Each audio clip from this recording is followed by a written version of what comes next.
How we doing, everyone? Hope you're well. Mr. B here, and I'm back today to rank the albums in my collection from 1999. So we're finally here, the final year of the 1990s. As always with these videos, they're a good way of making you reconnect with albums that you might not have listened to for a long time, you've kind of forgotten about. The flip side of that is there's also the chance, like you're going to see here, is, oh yeah, that piece of shit, I've got to listen to that again.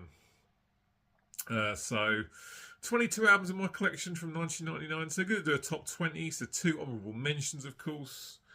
Now, I've just mentioned a piece of shit, and this first one I'm about to show is an absolute pile of shit.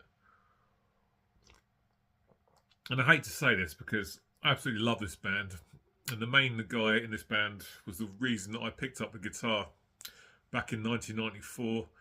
And I've tried with this album over the years, but I just cannot get on board with it. So let's briefly talk about it. And I hate to do this, but Megadeth and Risk, it's just a bad album. I've got nothing against bands changing up their style and doing something different. Sometimes it really works. Anthrax's Sound of White Noise is one example that always springs to mind. But this just isn't great. I mean, is it all bad? No. But even the moments that I like, they're just okay. There's nothing outstanding on this record at all.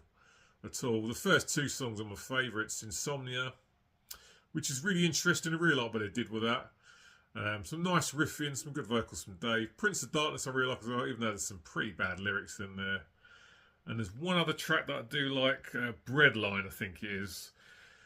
But you've got stuff on this like Crush 'Em, which was the WCW wrestler Goldberg's theme for a while. Sounds like what it is, wrestling metal. You've got other stuff on this that is not great as well. The Doctor is Calling, stuff like that. Ecstasy 7. I mean, the riffing on this is so poor. I mean, we're talking about Dave Mustaine here, and of course, Marty Friedman was on this album as well. And the riffs on this record sound like the riffs that would end up on the cutting room floor of any other album that they made. Not good at all. Megadeth's Risk, the honourable mention, although to be fair, it's just a bad album. And the only album from this year that I really do not like at all. So that's that. A bit of honourable mention. His Corn and Issues. This has still got some really good stuff on it, but I have to say it's not as good as I remember it being. What I mean by that is there's plenty of normal tracks on here, and then there's other tracks that are kind of sort of interlude tracks, which to me are a complete waste of time and upset the flow of the record. If you got rid of those, this would be much better without them. But there's still some really good songs on this album that I really enjoy. I mean, I listened to this tons back in the day. But yeah, not quite as good as I remember it being. But Falling Away for me, some great riffs in that from Monkey and, what's the other guy's name? Head. Yeah, really good. Beg For Me is really good as well. Make Me Bad, some nice atmospherics in that. Some really good lyrics and vocal performances from Jonathan Davis, who's a really good vocalist, I think, actually. Make Me Bad is another great track. Somebody, Someone is brilliant as well. Again, very atmospheric, very dark sounding. Let's Get This Party Started, it's a good tune. But yeah, there's some other stuff on this. It's kind of a waste of time. And if you took it out, the album would be better for it. Not as good as I thought it was, but still plenty of good stuff there. Corn Issues, that's the other honourable mention for 1999. So let's get into the top 20. And kick off with Overkill and Necroshine, which is not a bad album, actually. When I first heard this, I remember thinking this is definitely a case of having to sort of keep with the times. The first few tracks are quite sort of groovy, really. And of course, groove metal was big back in the late 90s, even the mid to early 90s. But there are other songs on this that are really quite thrashy as well. So they've mixed up the styles a bit, but they haven't completely abandoned their old school sound. Dee Dee Verney's bass is toned down a bit compared to other Overkill albums, but Bobby Blitzer Ellsworth, as always, sounds brilliant. The title track Necroshine, that's definitely grew on me. When I first heard that, I didn't like it at all, but it's definitely grown on me now. It's better. Let Us Praise, a great track. Revelations, Stone Cold Jesus is great. Bobby sounded fantastic on that. Four Tongue Kiss, again, Bobby sounded fantastic. He really is a great vocalist, I think. Blackline and Dead Man as well. Some good riffs, it's well produced, some drums are nice. Doesn't knock me out by any stretch of imagination, but not a bad album from Overkill. Necroshine, that comes in 20th place. Number 19. And there's Def Leppard and Euphoria. So this album came out in 1999, obviously. You wouldn't think so when you listen to it. This sounds like this could have come out in 1988. Massive 80s kind of sound in production. An album that's definitely grown on me. However, if you're a Leopard fan, you've never heard this, I'm not saying by any stretch of imagination go out and check this out because you're missing out. Because even though it's grown on me and I do like it, there's definitely room for improvement. Demolition Man, the opening track is great. I really, really enjoy that. Promises track 2, that was the lead single. Fantastic song, really, really good. All those classic Leopard backing harmonies are still there. Back in Your Face track 3 is quite good, even though some of the lyrics are really shit. All Night's a great track. Paper Sun I really like as well. 20th First Century Sha La La Girl is a decent tune, but a terrible title for a song. Day After Day is pretty good as well. But as always with albums from bands back in the day from the 80s, putting out albums these days, there's a lot of ballads on there as well. And some of the ballads on this are pretty good. And some of them are absolute shite. And again, kind of upsets the flow of the album. We'd probably be better off with a couple of those weak ballads removed. Joe Edit's still sounding really good on this. The guitars of Vivian Campbell and Phil Collin are of course good. And yeah, it's an okay album. It's definitely better than I remember it being. There's definitely room for improvement, but definitely like it more than they used to.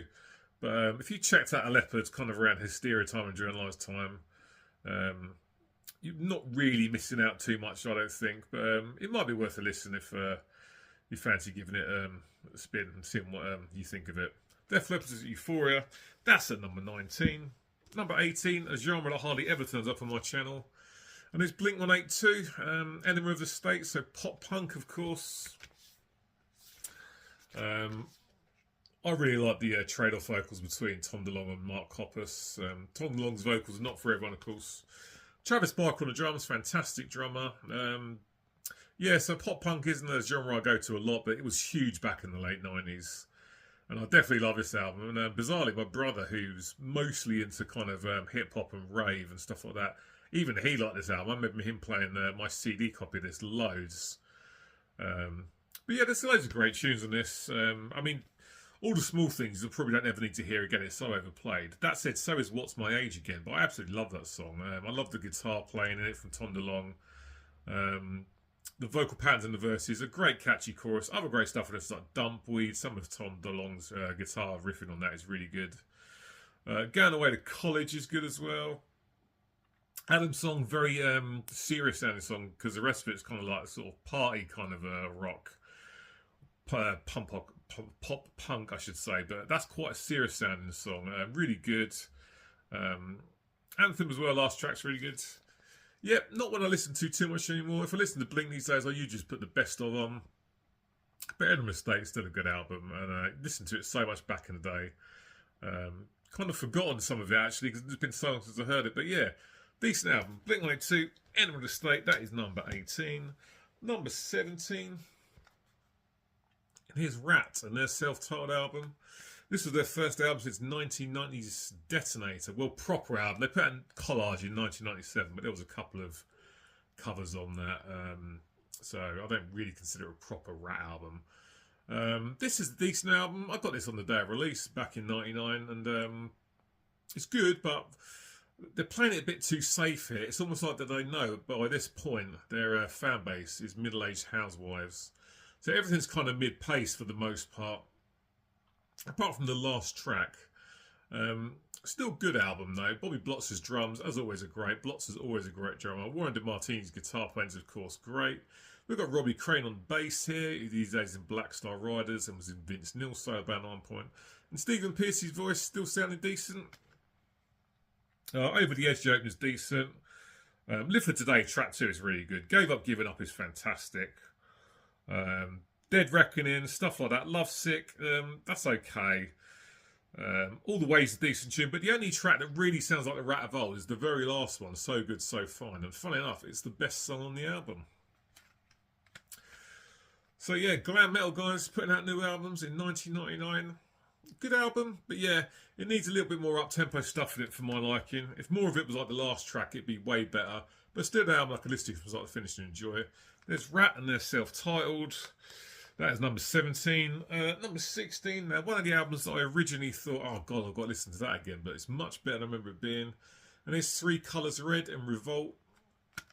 Three Colours Red were a Brit rock band from back in the day. I think they only ever did 2 albums. They might have done a third, but I've never heard the third. Again, this is kind of like very punky, up-tempo stuff for the most part. Although for the first few tracks, you get the impression that they're sort of bowing to record company pressure. First track sounds like it could be like an indie song, really. And it's the weakest song on the album. Track 2, Pirouette, is really good. Very, very catchy. Some nice vocals. Track 3 was the single, Beautiful Day, which is really good, actually, even though it does sound like, again, like bound down to record company pressure. But there's other great stuff as well. Song on the Radio is brilliant. I love the, I think it's Pete Vukovic was his name, the bassist vocalist. Really, really good vocals. According to the Outside, great track. Paralyze is brilliant. Really, really punky, quite aggressive. Some nice backing vocals in that, like the gang vocal styles, you know. Back to the City is really good again. Ends of Age of Madness. Much, much better. I remember not really being that keen on having to come back to this one, but I have to say I'm pleasantly surprised I've changed my opinion. It's fairly down the list, so it's not a banger by any stretch of imagination. Well, I definitely enjoyed it way more than when I went back to it. Not bad album, that. Three Colours Red, Revolt. That comes in at number 16. Number 15 now. And here's Emperor and Nine Equilibrium. The very first Emperor album I ever heard. And I can still remember to this day being completely blown away by the opener, Curse You All Men. You've got that loud, really high vocal part. And then everything comes crushing in. Really, really heavy. And there's nice atmospherics with the synths and the keyboards, whatever you want to say. Fantastic track. Great vocals from Ishan. Great chorus as well. The second track, oh my God, I can't read the bloody back of this. I mean, whoever thought to put that kind of writing on these colours? What on earth are they thinking? Anyway, track 2 is fantastic. I can't remember the bloody name. And I can't really... Oh, Sworn is a great track as well. I really like that. But yeah, side 2, I don't find anywhere near as strong as side 1. And that's the only reason it's so long down the list. If side 2 was as good as side A, I'd enjoy a lot more. But the riffing's really nice. Mishan and Samoth. I can't remember who's the drums on this. But yeah, for me, if it was side B was as good as side A, it'd be much higher up the list. But I do find side B's not as much quality as side A, but it's still a decent album. The last track is really good as well, and I can't read the solid title with that font on those colours. But Emperor's Nine Equilibrium, that comes in at 15th place. 14th place now, a band that needs absolutely no introduction, especially if you're younger, is Slipknot and their self-titled debut from 1999. This record completely blew me away when I first heard it. I absolutely loved it. This and Iowa is where it's at for me with Slipknot. After that, I don't care. This is nowhere near as... Sorry, what they do these days is nowhere near as good as this, as far as I'm concerned. Sick, that first proper track is just fantastic. Eyeless is brilliant. I love the riffs in that. Some really, really good vocals as well from Corey Taylor. Wait and Bleed. Yeah, it's decent. Kind of overplayed, but I still like it. Surfacing's great. Spit It Out, though. Probably my favourite song on the album. Love the riffs in that from Mick Thompson and Jim Root. Tattered and Torn is decent as well. Prosthetics I really like. Diluted. Only One. Yeah, I think Slipknot... Back in the early days were really good, but yeah, I'd say I haven't cared for anything I've done for a very long time now. Joey Jordison's drums are particularly fantastic. Rest in peace, Joey. Sad about what happened to him. You've got Paul Gray, of course, is no longer with us here on the bass as well. The bass tone on this record's really good. It's well produced in general. I think it's done by Ross Robinson. Yeah, he was doing all these bands back in the day. Slipknot's debut, particularly Spit It Out, stuff like Eyeless and Surfacing, Wait and Bleed. Fantastic stuff. Really like that one. Shame I don't make them like that anymore. That was number 14. Number 13 now.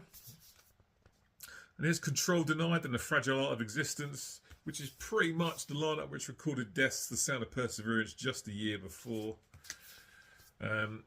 Really good album. I like the clean vocals. Tim something on the vocals. Tim Amar, I think he's actually passed away now, which is really sad. He couldn't have been that old. But fantastic drums on this from Richard Christie. He's an absolute beast. Steve DiGiorgio on the bass. Shanahan as well, who also played the guitar on Death's the Sound of Perseverance. Very progressive, great riffs. Like I just said, the drums are fantastic. I really enjoy the vocals. Consumed is great. Expect the Unexpected track 3 is probably my favourite. Tim's vocals in that are really, really good. Very, very catchy chorus. When the Link Becomes Missing is excellent. Cut Down. The title track, Fragile Heart of the Existence, the last song, is brilliant. Yeah, very progressive. Loads of fantastic guitar work, some great vocals. And Richard Chrissy's drums are great. Control Denied, the Fragile Art of Existence comes in at number 12. Sorry, number 13, yeah. Number 12 now is Immolation and Failures of Gods. For Gods, I should say. Real dark, dirgy death metal. And I really like it. Sort of quite... Is cavernous the right word? I'm not sure. But yeah, Immolation's Failures for Gods is a really, really good death metal album. When you want something that's really, really dark and murky, this definitely does the job. No Jesus, No Beast is just fantastic. Track 2, I absolutely love that. When Ross Dolan's saying, can you hear us, Death to Jesus? It just sounds fantastic. Really evil, really nasty, sounds great. Failures for God's title track's excellent as well. God Made Filth I really like. Your Angel Died. The Devil I Know. When it comes to Immolation, everyone always talks about their debut.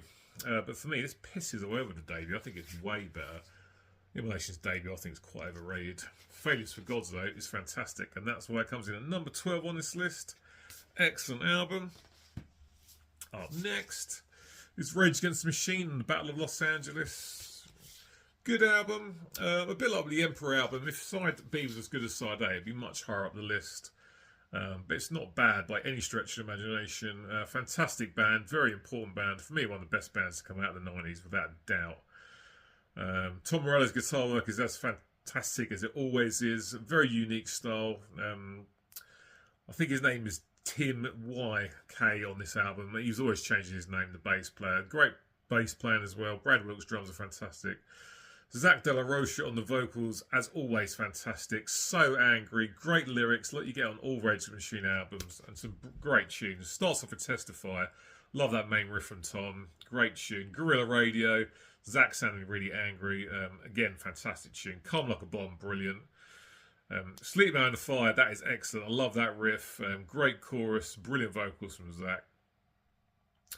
Side 2, Voice of the Voices is really good. As He's in the Fool's really good as well. But a couple of tracks on side B don't grab me as much as the others. But still a great album. Battle Los Angeles, Rage Against the Machine. That is number 11. So we're going to go to the top 10 now. I'm going to have a quick drink. And for me now, a band that hardly ever get talked about, I think they're massively underrated, from here in the UK. And here's Aka Cocker and Rape of the Bastard Nazarene. I better turn it around like that for the rest of the video because there's nakedness on the front, of course. So Aka Cocker, if you're not familiar with them, black and death metal as far as I'm concerned. And a very, very underrated band. Jason Mendonca, I think his name is, on the vocals and guitar. Great vocals, can sing some really nice cleans and some really, really dark guttural lows. David Gray's drums are fantastic. Some great guitar work. Just a really dark, murky album. I really enjoy it. Hell is fantastic. Great tune. Love the riffs in that. Got other stuff on this like The Goat that's really, really good. Conjuration, Justine, stuff like that. Quite progressive in sounding in places for me. Not really with regards to the song sort of lengths, but the compositions. And these guys aren't just sort of playing anything that's really simple like Obituary would. Fantastic stuff. Very, very technical. Really dark and murky. Great vocals from Jason, like I've already said. The drums are fantastic. Great guitar work. Yep, Aka Cocker, a band that don't get talked about anywhere near enough as far as I'm concerned, but that's Rape of the Bastard Nazarene. That is number 10. Number 9. And here's Dokken, Erase the Slate. So another glam band putting out a new album in 1999, and this is really, really good. So this is basically the original lineup, but with Reb Beach from Winger on guitar.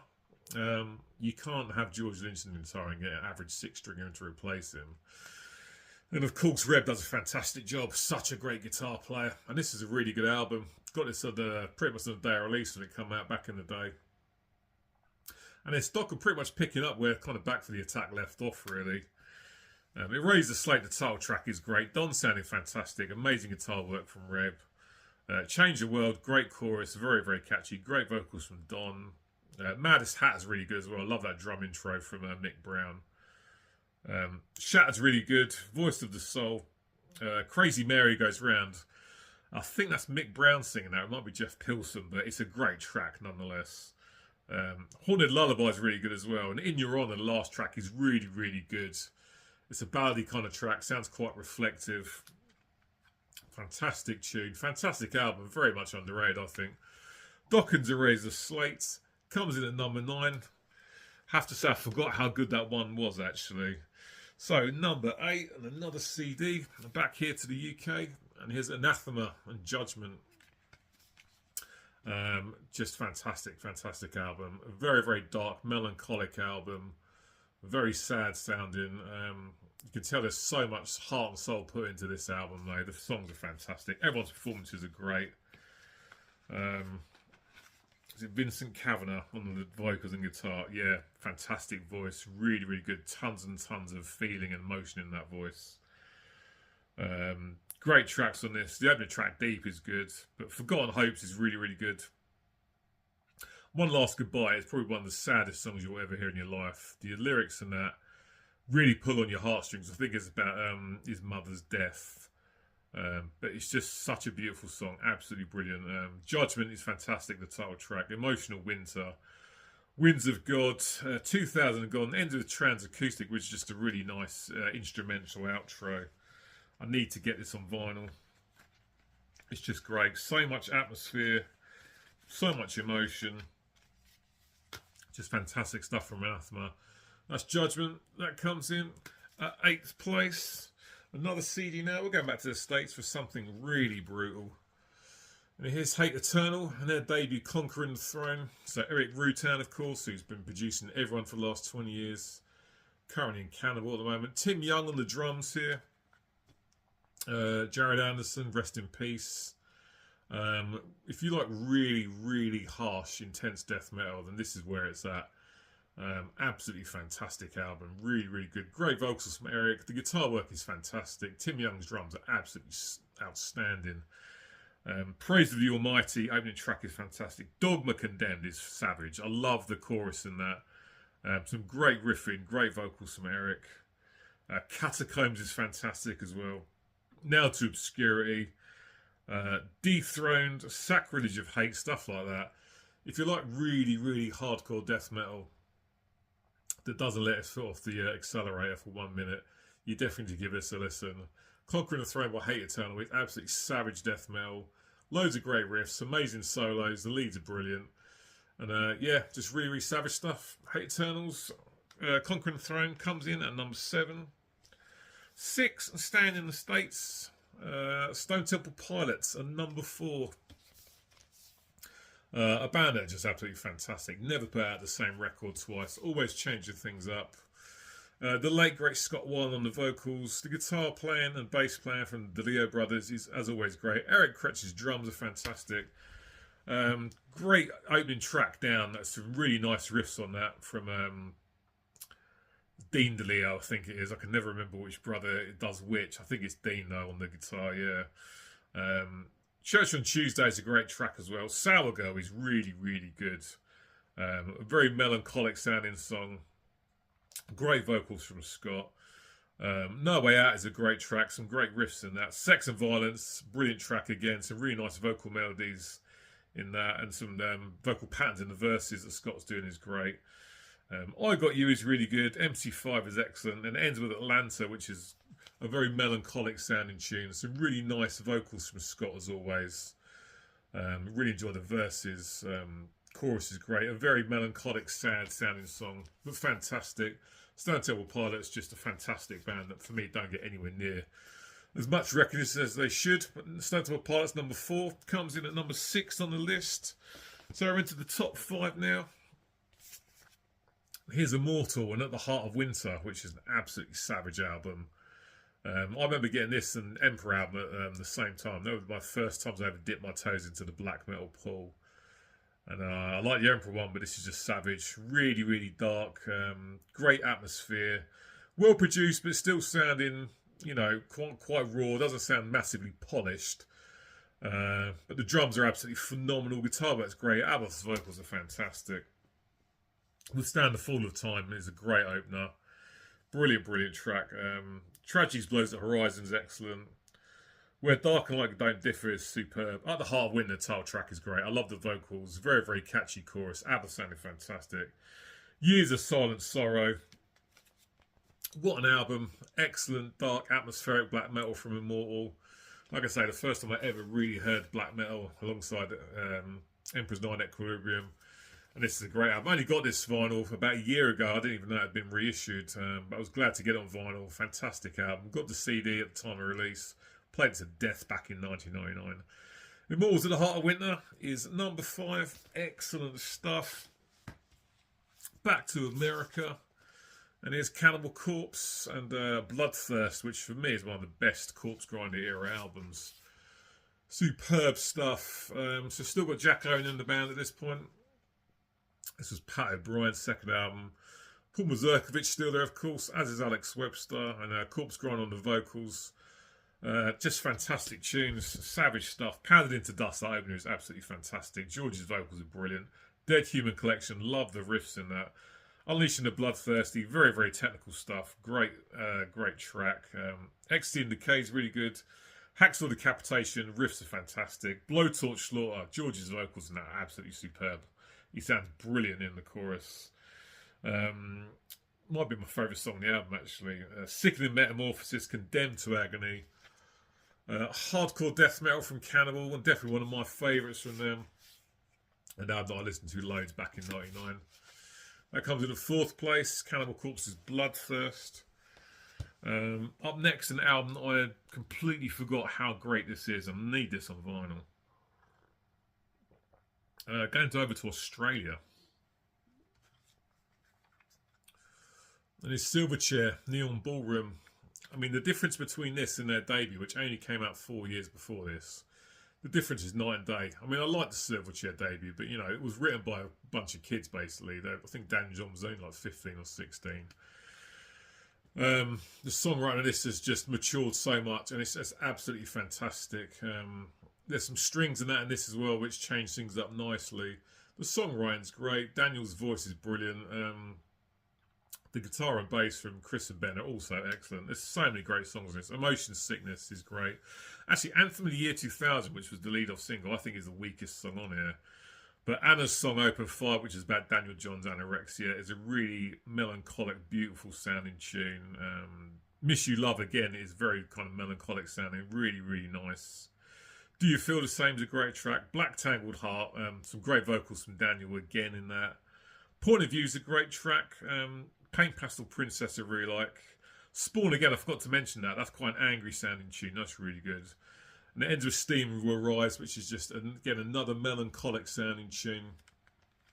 The maturity of the songwriting from the debut from just 4 years before is just night and day.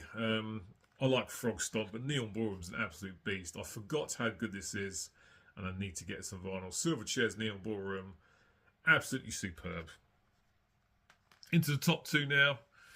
And for one point, I thought this might knock my number 1 off the top spot, but I've decided to stick with it at number 2.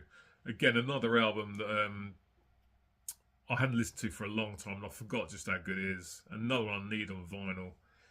Absolutely fantastic album. There's Typo Negative and World Coming Down. Of course, it's incredibly bleak. It's very, very dark, but it's absolutely brilliant. This album is an hour and 15 minutes long, and sometimes when albums are that long, they can really drag their feet. Not the case here. It's all superb. I just absolutely love it. Pete Steele, what a vocalist. He can hit those real sort of low vocals, but sing some really nice high parts as well. Great vocals. Performances from everyone are really, really good. Stuff on this like Everything Dies, Everyone I Love Is Dead, White Slavery, All Hallows Eve. The title track is absolutely phenomenal. So much sort of darkness and sadness in that. And Pete's vocals are fantastic. Really, really good. The track after that, I can't remember what it's called, but it's also amazing. Yeah, I'm not going to be able to find it on the inlay card because, again, the writing's not great on the colours, especially with my eyesight. But Type of Neg as well coming down is an album that I completely forgot just how good it is. Very, very dark, but fantastic. Like I say, an hour and 15 minutes long, and it doesn't drag its feet at all. It's absolutely brilliant. I think there's a Beatles medley at the end. There's Day Trip. I think there's a couple of other Beatles songs in there. Type of Negative, one of the only bands that did really, really good covers and made them their own, like they did Neil Young's Cinnamon Girl and October Rust, and did Summer Breeze. Is that the Isley Brothers on their debut? Really, really good covers. Well, coming down, Type of Negative, need this on vinyl. What an album. Nearly made it my number one.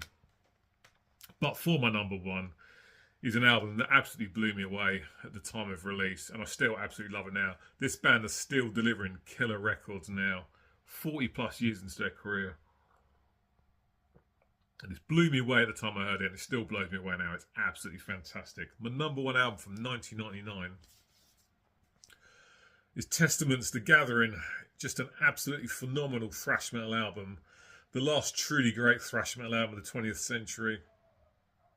The lineup we've got here, it's no surprise it's a fantastic album. Of course, we've got Chuck and Eric. We've also got Steve Giorgio on bass, Dave Lombardo on the drums, and I think it's James Murphy on the lead guitar. Let's have a quick look. Yep, James Murphy on the lead guitar. My original CD, which is upstairs, I listened to constantly back in the day, and actually I do prefer the original artwork to this artwork on this newer version. But it's just an excellent thrash metal album. Dave Lombardo's drums, unsurprisingly, absolutely fantastic. Steve's bass playing is great. James Murphy's leads are great, but of course it's all about the songs. And DNR, Do Not Resuscitate, first track, is absolutely savage. Down for Life, great chorus. Chuck sounding really, really good on that one. Eyes of Wrath is fantastic. True Believer. Legions of the Dead, Careful What You Wish For, Riding a Snake, Allegiance, fantastic tune. Sewn Shut Eyes, I love that track. Chuck's vocals are fantastic in that chorus. Full of Cycle Down, the last track, just blows me away. One of the best closing tracks you'll ever hear on any album. This vinyl version has actually got another track on it called Hammer of the Gods, but the original album, it ends with Full of Cycle Down. Dave's drums are fantastic. The riffing from Eric is, as always, absolutely brilliant. For me, a bit of an underrated guitar player, Eric Peterson. He's an absolute beast. James's leads are great. Steve's bass playing is great. Chuck's vocals are fantastic. Some nice vocal patterns across the entire record. Some catchy choruses. Savage drums. Great leads. Some absolutely excellent thrash metal to end the 20th century on. Testament's The Gathering is my number one album from 1999. Absolutely perfect back then. Absolutely perfect still now. Absolutely essential stuff. If you haven't got this or not heard it, I can't recommend you go and listen to it enough. It's just brilliant, brilliant thrash metal from when thrash was like 10 years past its sort of peak, or over 10 years past its peak. Fantastic stuff. Testament's The Gathering, number one for 1999. Brilliant, brilliant stuff. Right, guys, there we go. Hope you enjoyed that one. I certainly enjoyed going back and listening to most of these albums. And they're rediscovering some gems I've not heard for a long time. As per usual, get in the comment section. Let me know what you think about my list. Am I missing any albums from 1999 that I haven't shown? As always, feel free to chuck them down in the comment section. And just let me know what you think about my ranking. Or leave your ranking for 99 in there as well. Cheers for that, guys. Very much appreciate it. I should be back with you soon. As always, cheers, take care, and I'll see you later.